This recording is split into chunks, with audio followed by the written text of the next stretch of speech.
Entre Voces. Plataforma de difusión cultural. Entre Voces. Con Chely O. Les damos la bienvenida a una emisión más de su programa Entre Voces. Nos encontramos en el Centro de Arte Emergente. Nuestros invitados del día de hoy son la revista digital Nemocine, quienes nos van a hablar del 5º número que están publicando, y los invitados son Andrés Monroy Pérez, director de la revista, y Marta López, colaboradora. Yo soy Chely O y este es su programa Entre Voces. Comenzamos. Les damos la bienvenida a la revista Nemocine del Club de Fotografía Hacedores de Memoria. Es producto de la iniciativa de César Hom, coordinador del Club de Fotografía, y nos acompañan en esta ocasión Andrés Monroy Pérez, miembro fundador y director de la revista, y Marta López, colaboradora. Bienvenidos. Gracias, Chely. Gracias, Chely. Un gusto. ¿Cómo nace la revista digital? Se menciona que fue en una sesión del Club Hacedores de Memoria. Sí, después de un año de estar trabajando en el club, el coordinador del club, César, nos dijo, oigan, ¿por qué no hacemos una revista? Sin embargo, nadie en el grupo había tenido la experiencia de hacer una revista y me tocó a mí dirigirla por lo que yo había sido periodista en mis años mozos y fui maestro de periodismo y, en fin, le dimos vida a una revista de fotografía. Entonces fue así como nació, ya estamos cumpliendo un año de vida, son 5 números los que llevamos, es una, hasta donde yo sé, es la ahorita viva, la única revista de Querétaro, quizá del Bajío, dedicada solamente a la fotografía. Entonces creemos que es un buen ejercicio para un ejercicio cultural, de periodismo cultural, que ha resultado cada vez como que ha llamado la atención un poco más en otros sectores y nos ha dado mucho gusto.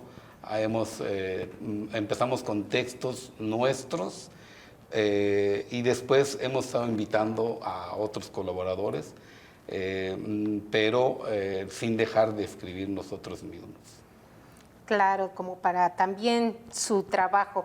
Es una revista trimestral y aquí traes en físico varias de las revistas, los 5 números, ¿verdad? Sí, traje algunos, no los 5 números, los 2 últimos, que es el más reciente, este es el número 3, empecé con el número 2, y el más reciente es este, que es el número 5.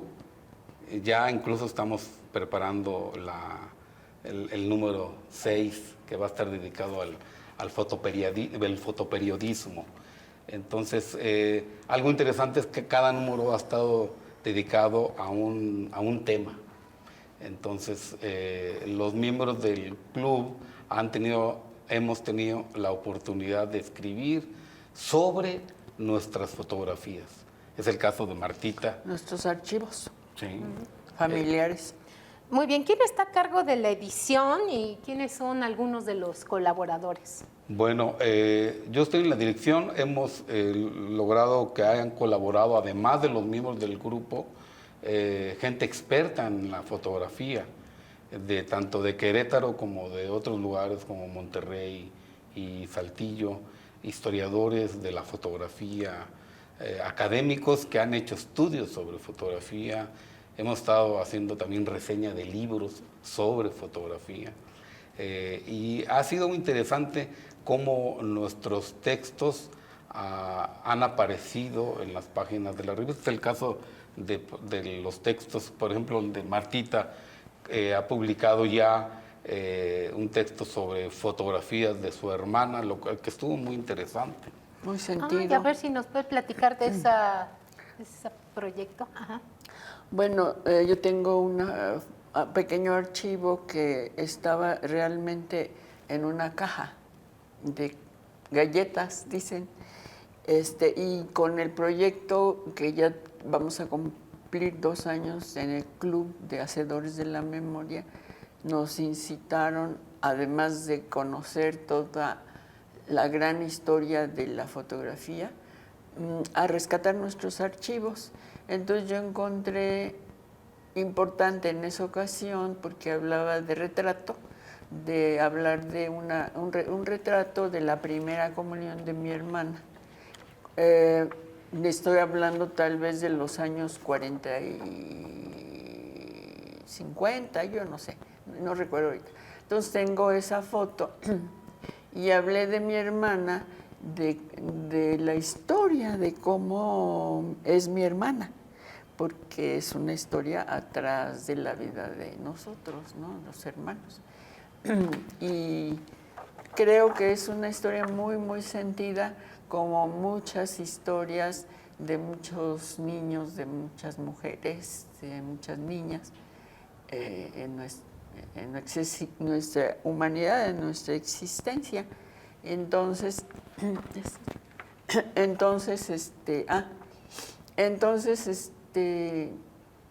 pues me interesé.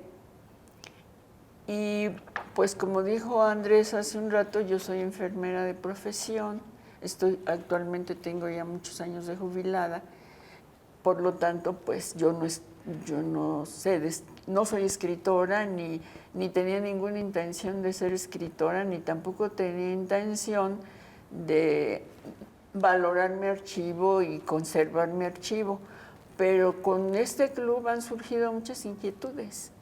Y me gustó escribir y me sentí, no sé, como aliviada haciéndole un homenaje a mi hermano. Ay, muy bien, pues muy interesante. ¿Y pueden mencionar solo alguno de los temas que se han abordado en las revistas? Sí, el número 4, por ejemplo, fue dedicado a el retrato. En la portada está el bisabuelo de uno de los compañeros del club de Guanajuato, de Salamanca, Guanajuato. Él recuperó la historia de la vida de su abuelo a través de información que obtuvo de primera mano y también en programas computacionales para poder tener acceso a información de sus ancestros. El número 3 fue dedicado al cambio. El cambio en nuestras vidas, todo a través de la fotografía. La mayoría de los que estamos en el club somos personas mayores de 60 años y tenemos la particularidad que conocimos muy bien la fotografía análoga, pero también convivimos con la fotografía digital. Usamos iPhone, sabemos usar Photoshop, incluso hasta el ChatGPT, como que se nos hace como si lo hubiéramos usado durante mucho tiempo y somos una generación que se ha adaptado muy bien a todos estos cambios y valoramos mucho la fotografía impresa. Y como ya casi nadie imprime fotos, hacemos uso de nuestros propios archivos familiares para hablar sobre ellos, dar a conocer información sobre fotos muy antiguas, algunas más de 100. Esta es de finales del siglo XIX, esta fotografía, por ejemplo, que está en muy buen estado de conservación. Ha sido una experiencia enriquecedora. Y no solamente eso, sino que invitamos a plumas muy expertas en el área para que den una perspectiva a veces un poco académica, pero de divulgación sobre el fenómeno fotográfico. Muy bien, pues nos vamos a ver nuestra cápsula literaria y regresamos con nuestros invitados. Cápsula literaria. Entre voces, con Cheli O. Preferiría no hacerlo. Esta es la respuesta elegida por el oficinista Barter Bly. Cada vez que se le encarga un trabajo se le pide que cuente algo sobre su vida personal. Bartley Bly, el enigmático personaje protagonista del cuento de Herman Melville titulada Butterfly el escribiente, es un copista de documentos que trabaja en una oficina de Nueva York. En principio su aspecto, seriedad y diligencia le otorgan la condición de un profesional modélico a la altura de de las expectativas de su jefe. Sin embargo, resulta algo extraño ese obstinado rechazo a hacer otra cosa que el mero copiar. O tal vez no sea un rechazo propiamente dicho, esa sutil manera de evitar la obligación usando la expresión preferiría no hacerlo. Pero el problema surge cuando Butterfly amplía su catálogo de preferencias negativas. Primero llega a preferir no escribir y finalmente, ya sin otro cometido que mirar el muro de ladrillo que había tras la ventana, a preferir no marcharse del trabajo. En ese camino sin retorno de la inacción se pasa inmediatamente a la final inanición. La figura de Butterfly y su actitud quietista adquieren un valor arquetípico y premonitorio del mundo artístico actual, especialmente del literario. Frente a la frenética y disparatada actividad hoy dominante, se postula el no hacer como la mejor o quizás la única respuesta que le queda al creador contemporáneo. De esta opinión es el crítico Calvo Serayer. Llevar las cosas al límite, a la fuera del lenguaje, podría emplazarnos en el lecho nutricio de la creación de donde habita solo el silencio y la música. Sería como un radical retorno al origen, pero además, según se mire, hasta un alivio. Butterfly se convierte, por tanto, en el símbolo de una conducta vital y creativa, casi enfermiza. El síndrome del silencio es el síndrome de Butterfly, tal y como denomina a esta patología Enrique Vila Matas en su original obra Butterfly y compañía. En esta especie de novela-ensayo se rastrea a través de su protagonista el mundo de los Butterflies. Con el nombre del narrador bautiza esos seres en los que había una profunda negación del mundo. Marcelo es el autor de un diario que es al mismo tiempo un cuaderno de notas a pie de página que comenta un texto invisible. El resultado de estas pesquisas es un caótico inventario de silencios, de ausencias, de ocultamientos, de fatigas, de claudicaciones, en definitiva,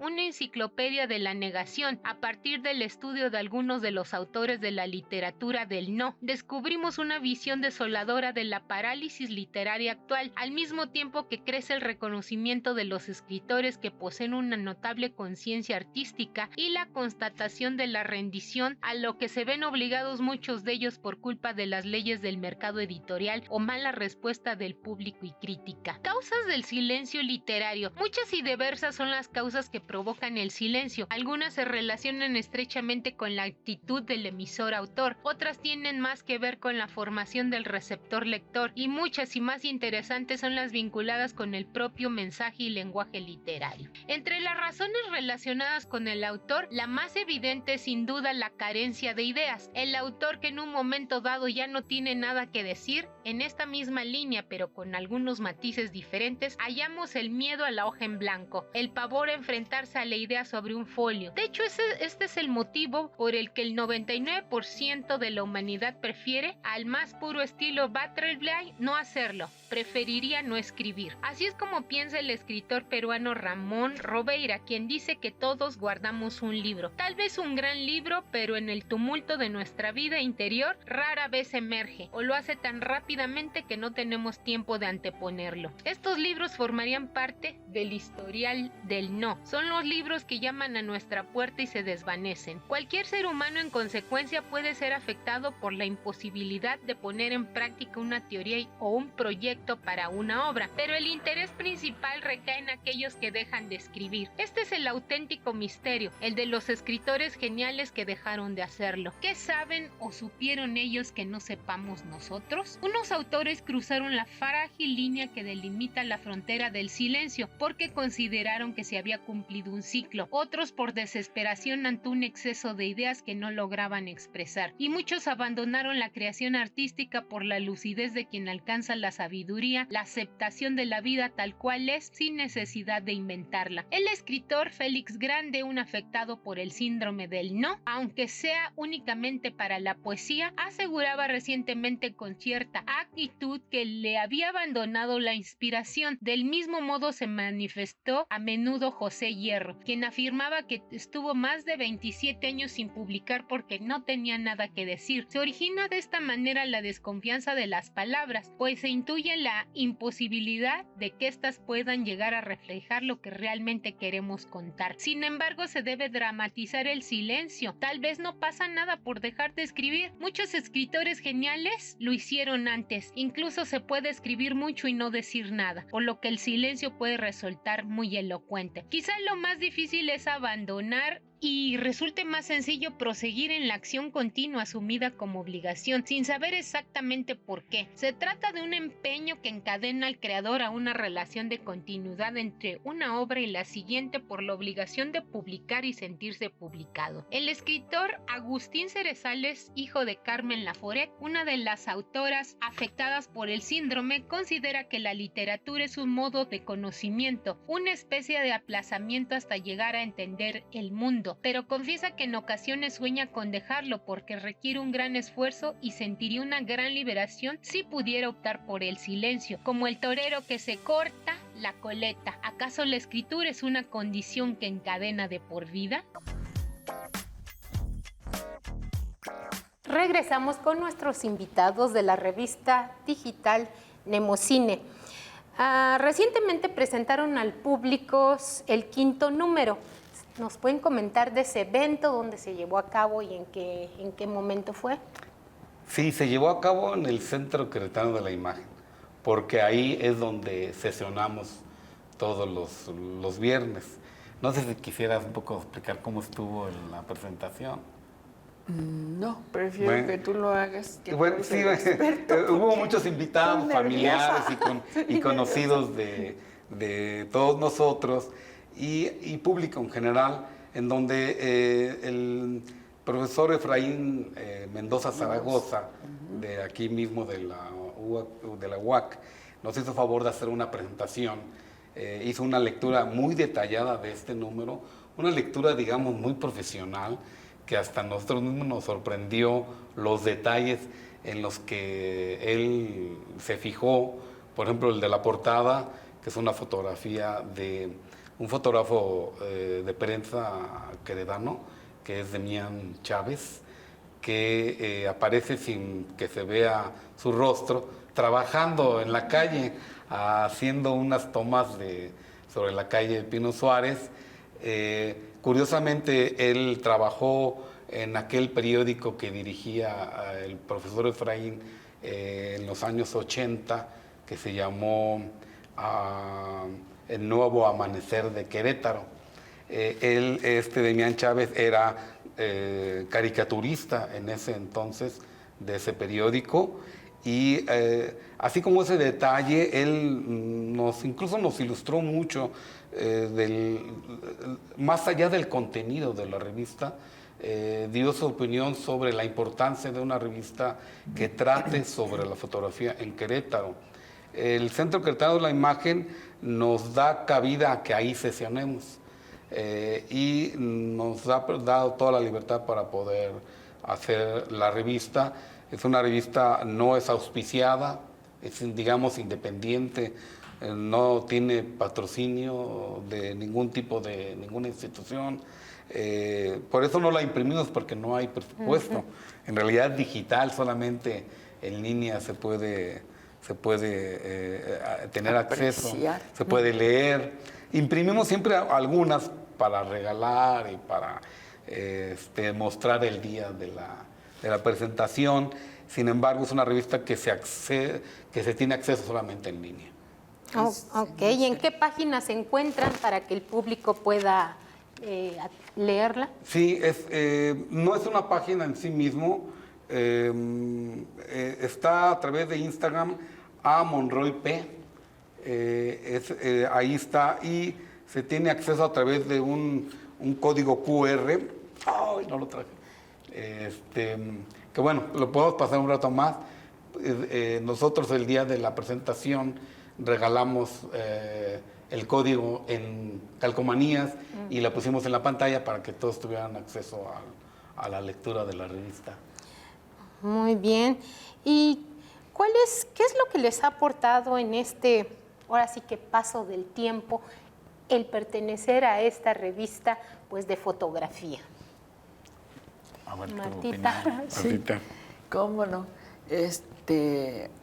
Pues ya creo que lo mencioné un poco.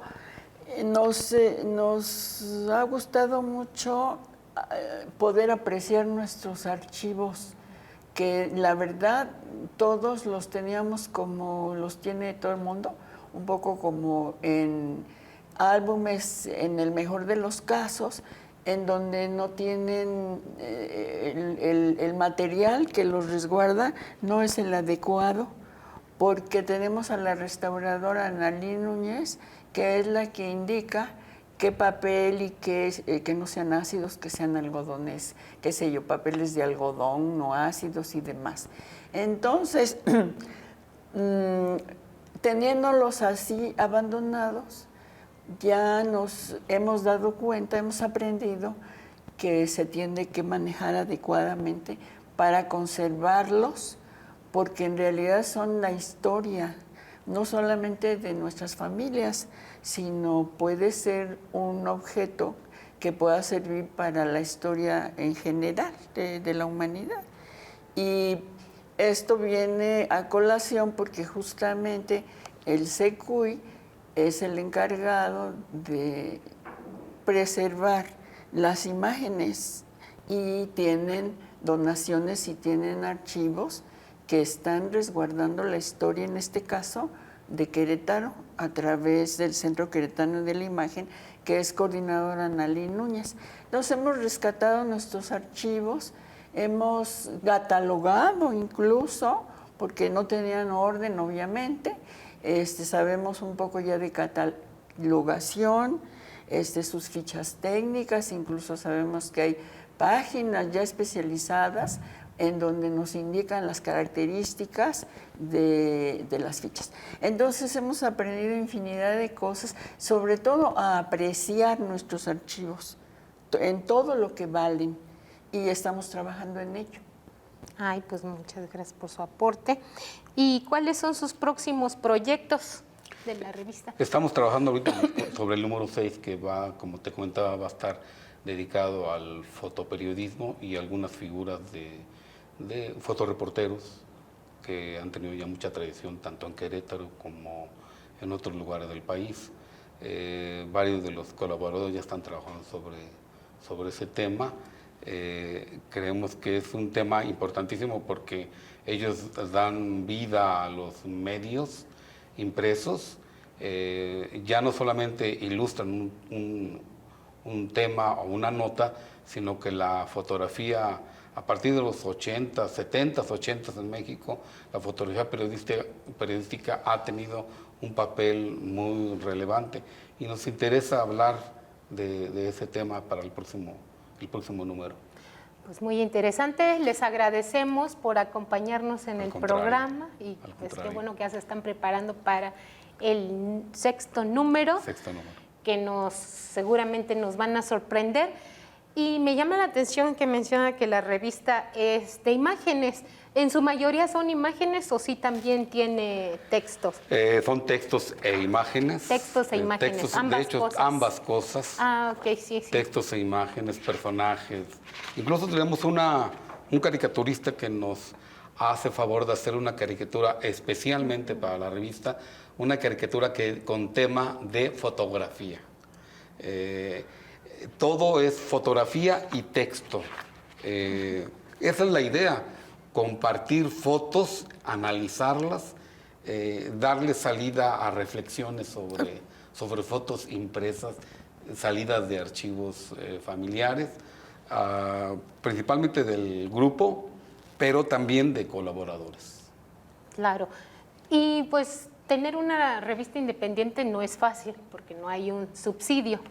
¿Ha habido un momento en que han pensado, pues creo que mejor ya le vamos a dejar por aquí?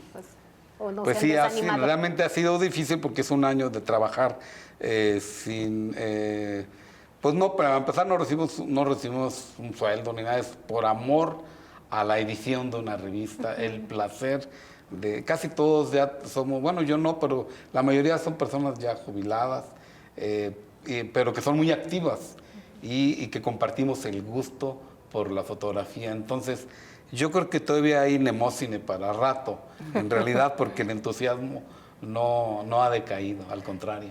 Ay, pues qué bueno. Pues les agradecemos por acompañarnos en el programa. Nos despedimos de su programa Entre Voces, no sin antes recordarles suscribirse en Instagram, Entre Voces por TV UAC, en Facebook con el mismo nombre. Yo soy Chelio. Hasta pronto.